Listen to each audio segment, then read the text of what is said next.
लालू जी ने अपने परिवार के हित में काम करना शुरू कर दिया, जिसका खामियाजा उनको अभी तक भुगतना भी पड़ रहा है। लेकिन जो कहा जाता है कि अंत भला तो सब भला, और अंत में अगर भला नहीं तो कुछ नहीं भला, तो बहुत ही अच्छा नीतीश कुमार जी ने किया। लेकिन बाद में अंत में आकर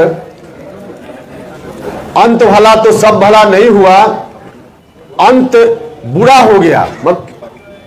नतीजा कहावत दूसरे रूप में परिवर्तित हो गई, अंत बुरा तो सब बुरा। जो गठबंधन पहले चल रहा था बीजेपी के साथ, उस गठबंधन से हटकर नया गठबंधन बनाने की बात होने लगी। उसको भी हमने स्वीकार किया कि चलिए पार्टी की मजबूरी है तो इस गठबंधन को भी स्वीकार करना चाहिए। लेकिन उस वक्त भी गठबंधन बनने से पहले राष्ट्रीय अध्यक्ष जी को, मुख्यमंत्री जी को हमने कहा था कि गठबंधन जरूर हो, आप अगर चाहते हैं यही रास्ता है तो कीजिए, लेकिन इसका नेतृत्व आप अपने हाथ में रखिए, नीतीश कुमार जी के हाथ में हो। क्योंकि हम जानते थे कि अगर नीतीश कुमार जी के हाथ से नेतृत्व निकल गया तो जननायक कर्पूरी ठाकुर जी की विरासत फिर से ध्वस्त होने लगेगी। तो मुझसे कहा गया कि हाँ ठीक ऐसा ही होगा। लेकिन गठबंधन बनने के थोड़े ही दिन के बाद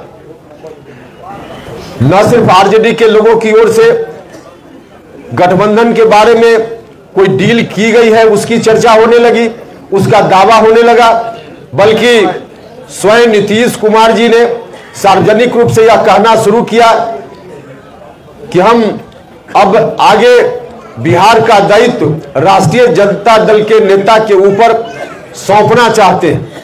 उन्होंने घोषणा कर दी, हर तरह से बिहार का अगला मुख्यमंत्री कौन, तो सीधे उन्होंने राष्ट्रीय जनता दल के किसी एक व्यक्ति का नाम लिया।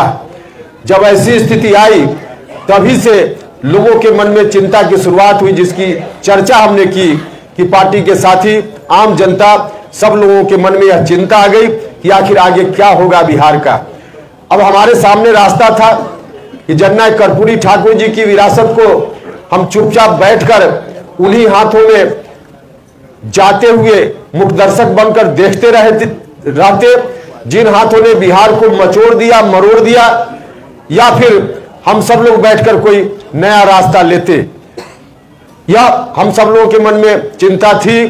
हमारे साथियों ने इस चिंता से अवगत कराया तो हम लोगों को भी लगा कि चाहे जिस तरह की परिस्थिति का सामना करना पड़े, अगर हम राजनीति में हैं, हम अपना राजनीतिक धर्म और कर्तव्य समझते हैं, तो फिर से हम लोगों को उठ खड़ा होना चाहिए और किसी भी हालत में जननायक कर्पूरी ठाकुर जी की विरासत को उन हाथों में नहीं जाने देना चाहिए जिन हाथों ने बिहार को मचोड़ने का काम किया, बिहार को मरोड़ने का काम किया।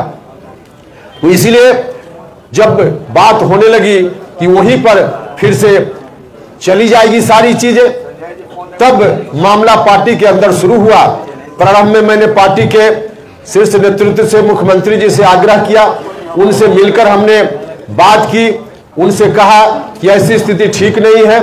उदाहरण के रूप में हमने बताया कि महागठबंधन निर्माण के बाद जो उपचुनाव हुए बिहार में विधानसभा के, उन उपचुनावों का परिणाम बताता है कि हमारा जन आधार हमसे खिसकता जा रहा है, पार्टी धीरे धीरे बर्बादी की ओर चलते जा रही है। हमने कहा मुख्यमंत्री जी से, व्यक्तिगत रूप से भी मिलकर कहा, बाद में कहा गया कि मिलकर कहना चाहिए। मिलकर जितनी बात हमको कहनी चाहिए थी हमने तो पहले ही एक बार नहीं अनेक बार कही। व्यक्तिगत रूप से भी पार्टी के मंच पर भी हमने उठाया, विधायक दल की मीटिंग में भी हमने यह बात कही, पार्टी की बैठक में यह बात कही।